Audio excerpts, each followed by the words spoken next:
Oi, eu sou a Sara Braga e este é o terceiro episódio da série Sensitivos, Médiuns e Milagreiros do programa Verdades e Mentiras.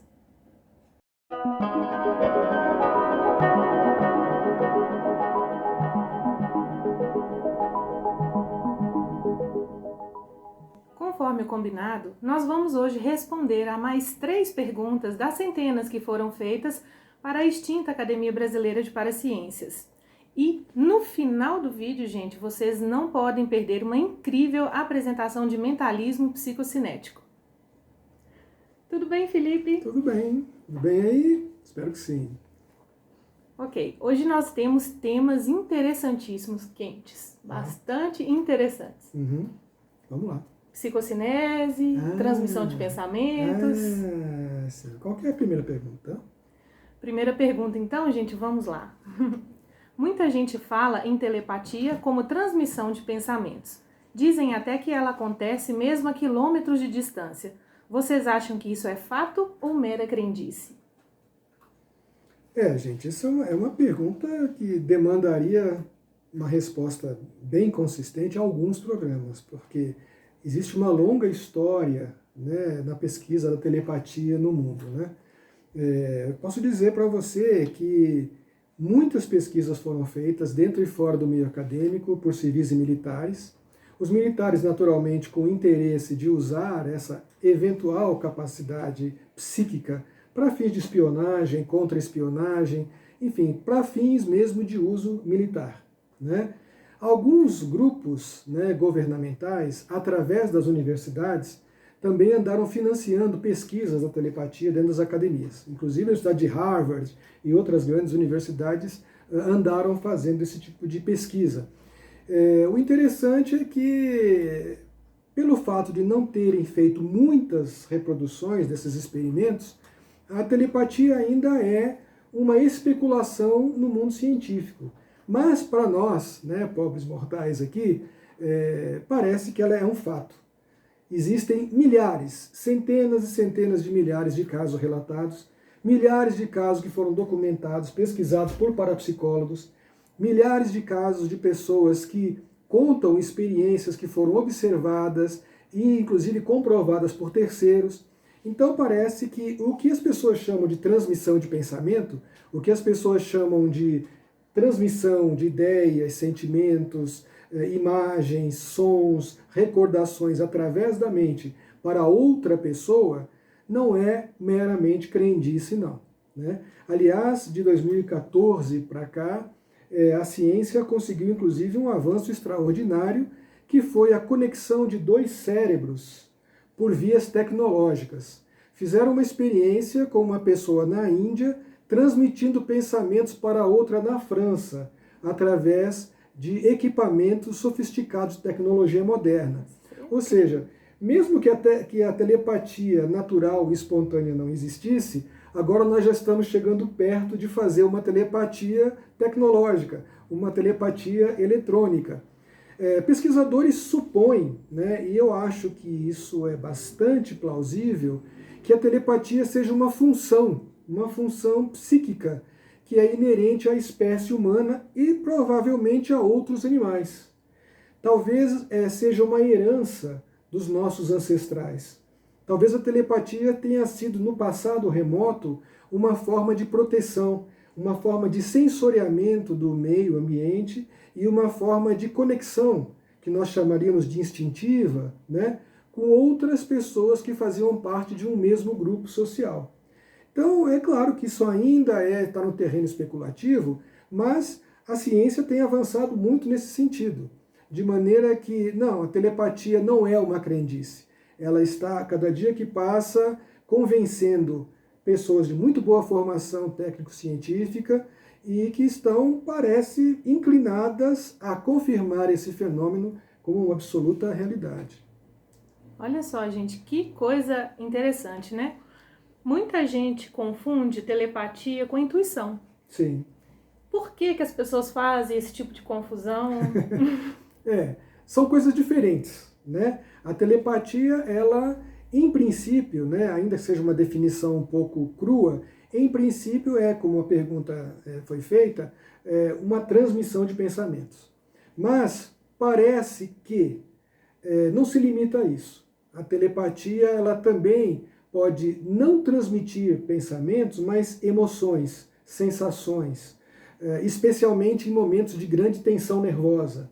Pessoas que estão passando por uma ansiedade muito grande, ou pessoas que estão passando momentos de raiva, de medo, de pânico, parece que isso ajuda a estabelecer uma conexão emergencial com indivíduos de relacionamento mais próximo, de relacionamento mais íntimo.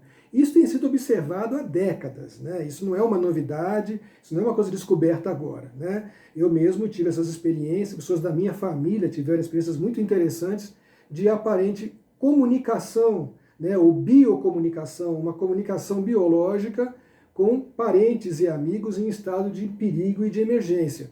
A intuição, ela é uma outra coisa. A intuição é quase como uma precognição, né, que nós comentamos em programas anteriores. A intuição é uma sensação de um acontecimento que está por vir, ou então ela é uma sensação de algo que nós não temos racionalmente como justificar, mas que ainda assim está sempre muito presente. Por exemplo, a pessoa tem a intuição de que eu não devo ir almoçar fora hoje.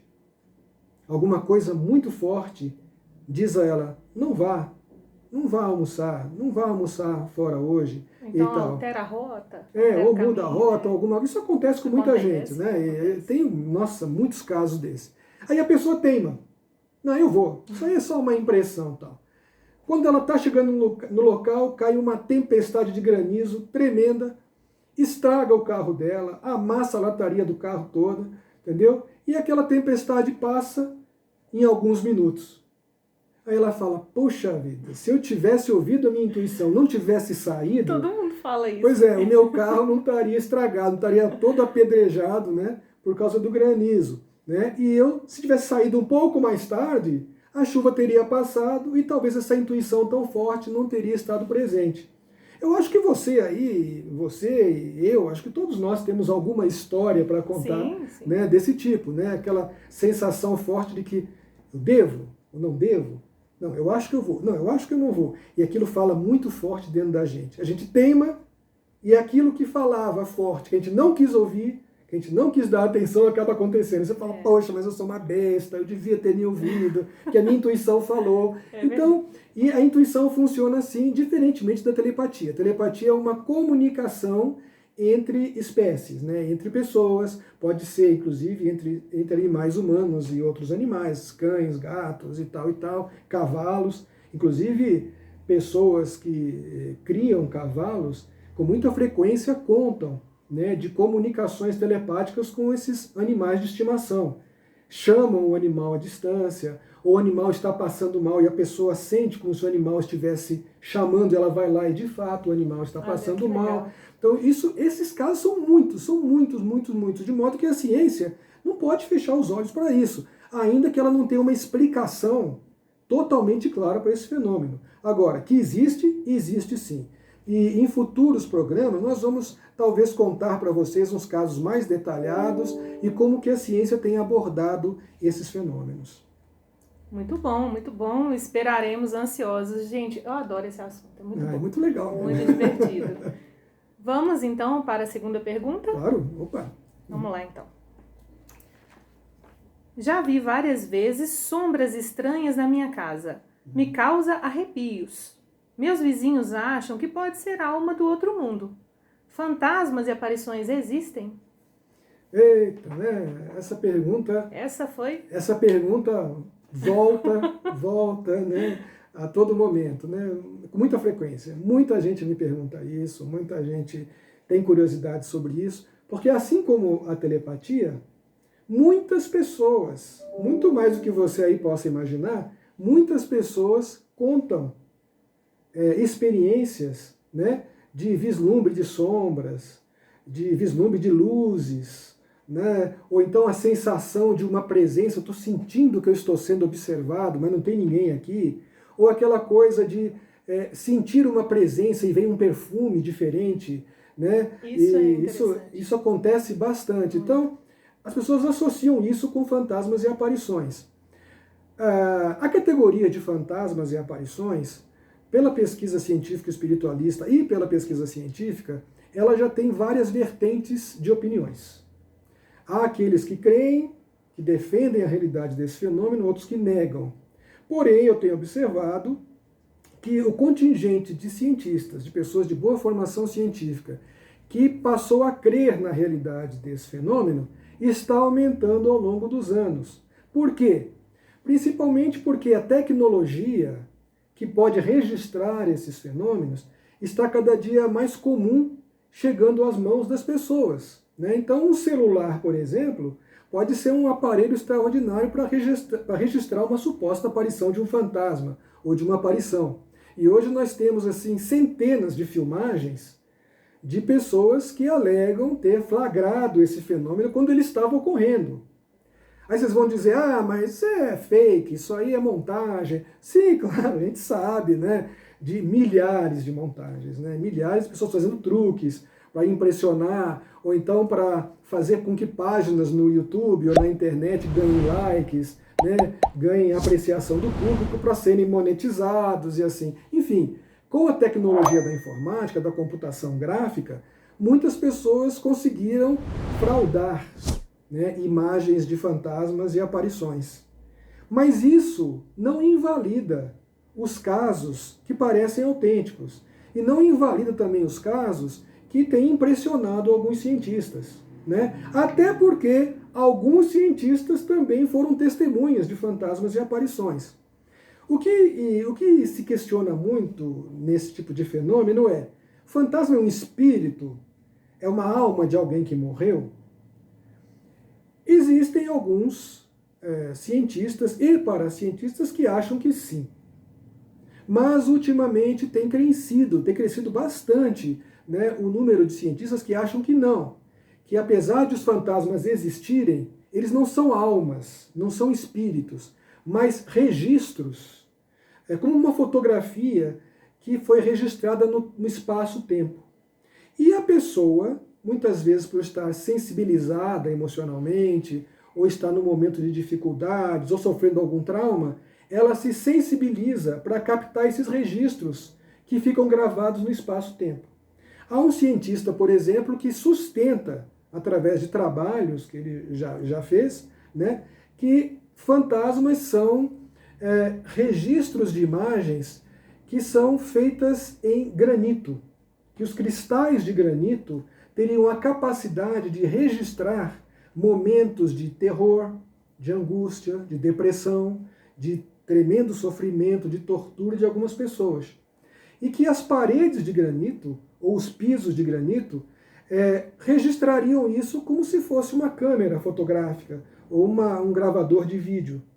E que certas pessoas são sensíveis a isso. Então, quando elas entram naqueles ambientes, né, essencialmente formados por pedra granítica, elas podem, por algum motivo que ainda é muito discutido, né, perceber, captar essas impressões de alguém que viveu naquele ambiente, que sofreu muito naquele ambiente, que foi torturada, ou estuprada, ou assassinada naquele ambiente, né? E isso se traduz nessa pessoa que percebe essas impressões como imagens, sombras, sons, né? Então isso é uma teoria, entre outras, né? Eu acho que até valeria a pena a gente futuramente explorar essas teorias individualmente, porque o assunto de fantasmas e aparições já ganhou milhares de livros, né?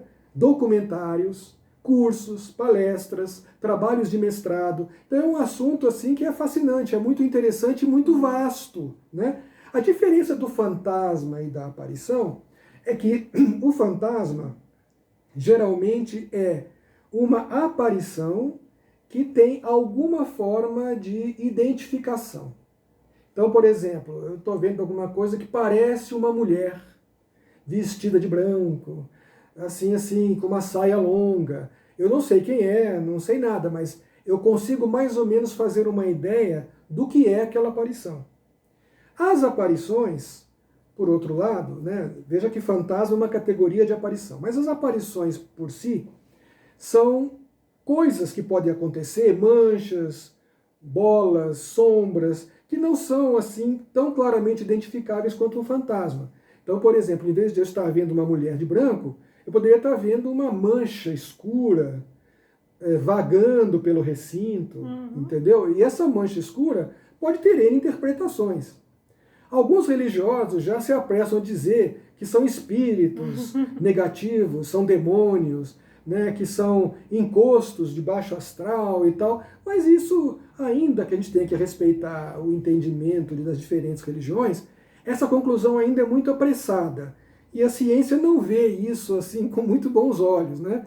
Então as aparições, elas geralmente são vagas, são tênues, são difusas, são breves. E os fantasmas, eles são mais persistentes. As aparições, elas acontecem esporadicamente. Os fantasmas, eles são mais presentes e geralmente ligados a um determinado ambiente.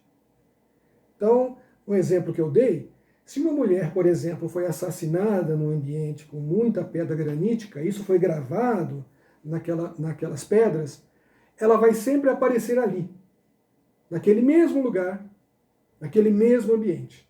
Esse fantasma não vai aparecer numa outra cidade, num outro ambiente que não fosse aquele no qual existiu a pessoa que morreu lá. Já a aparição não. A aparição ela não tem esse apego, ela pode acontecer em qualquer lugar e pode ter várias interpretações. Por exemplo, existem pessoas que têm uma percepção na periferia dos olhos de sombras. Sombras que estão lá, mas elas só conseguem perceber pela periferia dos olhos. Então, quando elas percebem a sombra e olham, elas não veem nada, entendeu? Mas a periferia dos olhos, onde estão os bastonetes e que percebem as sombras, às vezes captam uma sombra que a visão direta não consegue perceber. E ela fala, eu vi uma coisa andando ali, eu vi uma mancha escura ali. Mas muitas vezes é de fato uma sombra, isso como é outra coisa. É normal, muita gente tem isso. E ela tem a impressão que viu uma aparição, né? Mas ela tem essa impressão porque quando ela olha, ela não vê mais nada. Então ela fala, tinha alguma coisa ali, agora desapareceu. Então isso seria uma aparição. Ela não tem uma característica identificável para ser qualificada como um fantasma. Sim. Gente, eu tenho uma perguntinha antes da gente partir para a terceira pergunta. Uhum. E quanto àqueles aparelhos, tem os aparelhos específicos e alguns aplicativos de celulares que detectam energias eletromagnéticas. Exato. Como é que isso funciona? Isso é muito interessante. Inclusive, tem muito a ver com o que eu citei, essa teoria de que as paredes e pedras graníticas, né, nos pisos podem registrar essas coisas. Um dos aspectos favoráveis a essa teoria é que essas rochas graníticas, elas retêm frequências eletromagnéticas. Né? Então é uma das possibilidades. Não vou dizer que seja a única e nem que ela é totalmente verdadeira. Ela é uma teoria que está sendo estudada e trabalhada. É uma teoria plausível? É uma teoria plausível. Agora, o que se observou é que fantasmas, aí já não são aparições, tá? Fantasmas muitas vezes estão associados a certas frequências eletromagnéticas no ambiente. Agora, isso faz o fantasma aparecer? Bom, olha que interessante. Ele pode aparecer para uma pessoa e não para outra. Uma pessoa pode vê-lo e outra que esteja ao lado não vê nada. Por quê? Porque isso também depende do funcionamento do sistema nervoso e do cérebro, da capacidade perceptiva e sensitiva de quem está vendo. Então essa pessoa tem que ser um médium, sensitivo ou um milagreiro? Não. Essa pessoa simplesmente pode estar no momento de sensibilidade, né? E aquelas frequências eletromagnéticas afetarem o cérebro dela, o sistema nervoso dela, e facilitarem, então, a percepção daquele fenômeno. Existem aparelhos que são usados pelos modernos caçadores de fantasmas, né? Os Ghostbusters modernos, e que você encontra aí na internet, em vários modelos, de vários preços, que são detectores de frequências eletromagnéticas. Os caçadores de fantasmas costumam usar esses aparelhos. A experiência deles e que também está no âmbito da teoria científica, ainda não é um fato, mas é uma teoria, né? Já tem trabalhos científicos também sobre isso, é que lugares assombrados e locais em que aparecem fantasmas com frequência são atingidos por oscilações de frequências eletromagnéticas. Então o cara vem com um detector, E é isso que né? E quando aquela frequência surge, ele acende várias luzinhas, ou ele Sim. apita, pi, pi, pi, pi, e o sujeito diz, tem alguma coisa aqui, tem alguma coisa aqui. Curiosamente, esse tem alguma coisa aqui, muitas vezes bate com o local no qual as pessoas viram fantasmas. Olha só.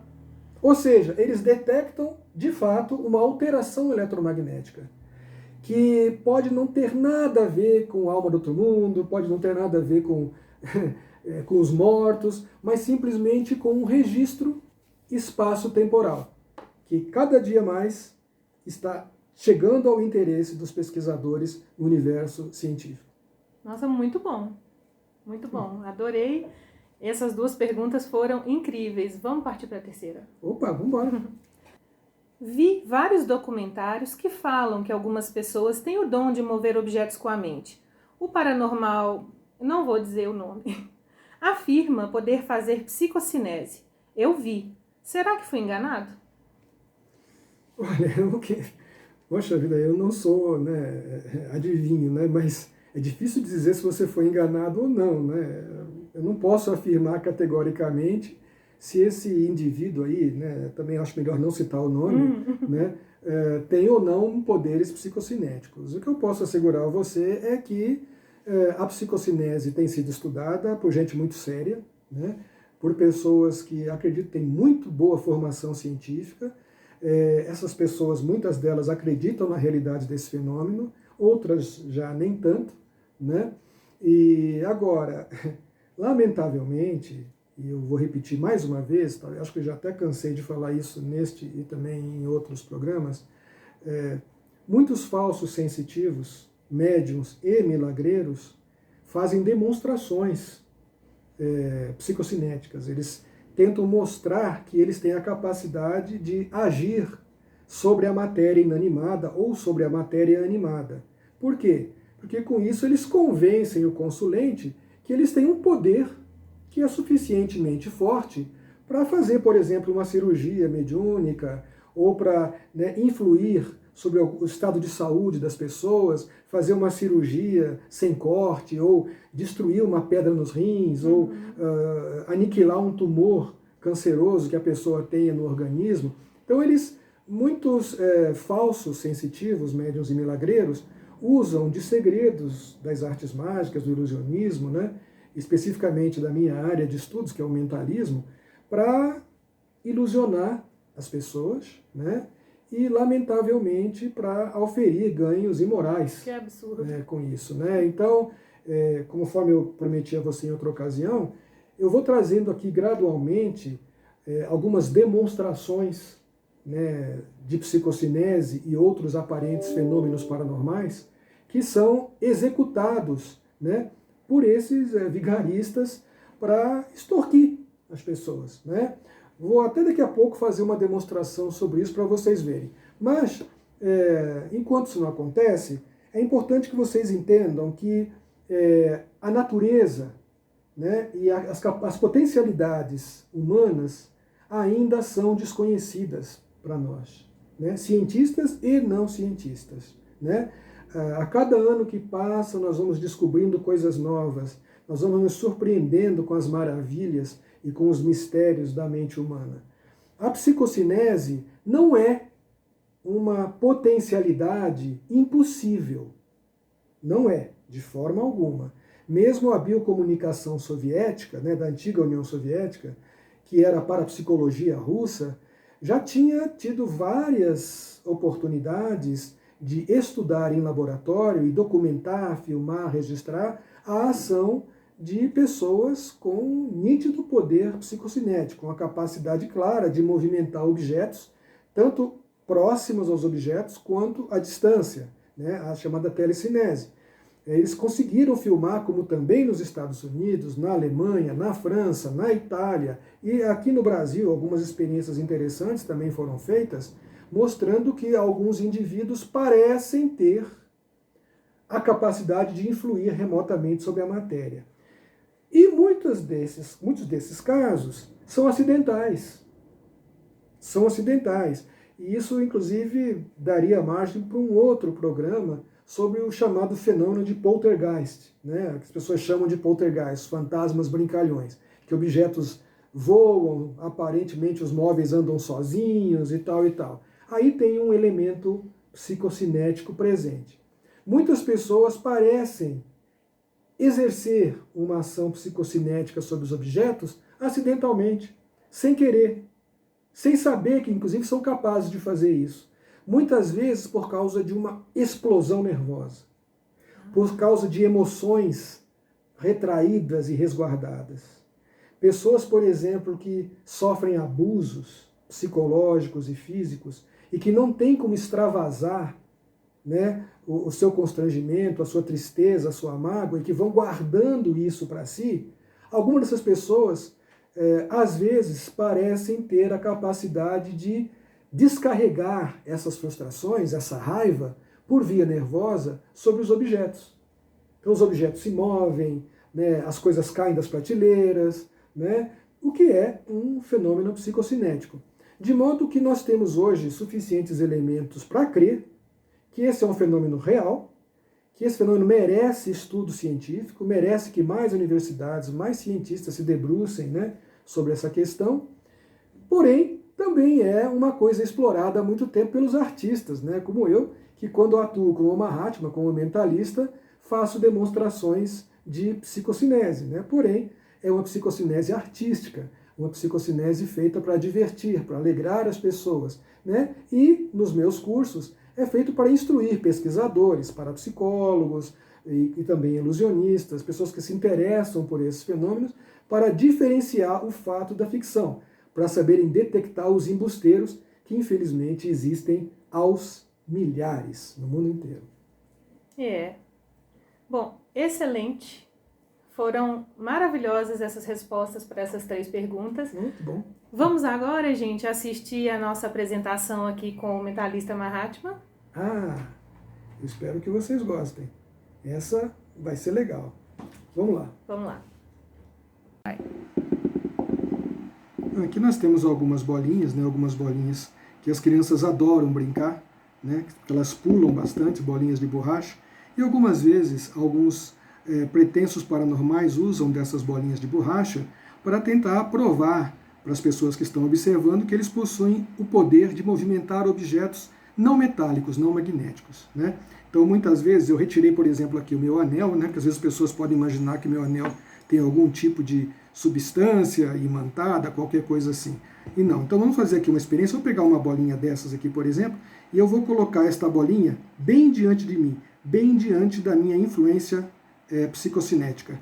E eu vou mostrar como eu posso agir sobre ela. Como eu posso agir sobre essa bolinha. Posso agir até sem as mãos. Fazer a bolinha se movimentar. Bater na outra bolinha. Posso fazer movimento qualquer. Né? Então a bolinha está sob meu comando. E as pessoas falam, você pode estar usando alguma influência, algum fio, alguma coisa. Então a gente pega um copo e coloca um copo sobre a bolinha. E mesmo assim, observem. Observem.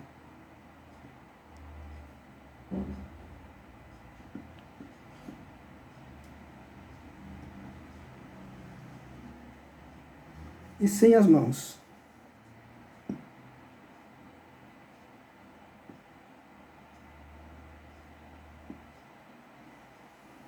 Enfim, é uma demonstração simples, como sempre digo a vocês, de mentalismo.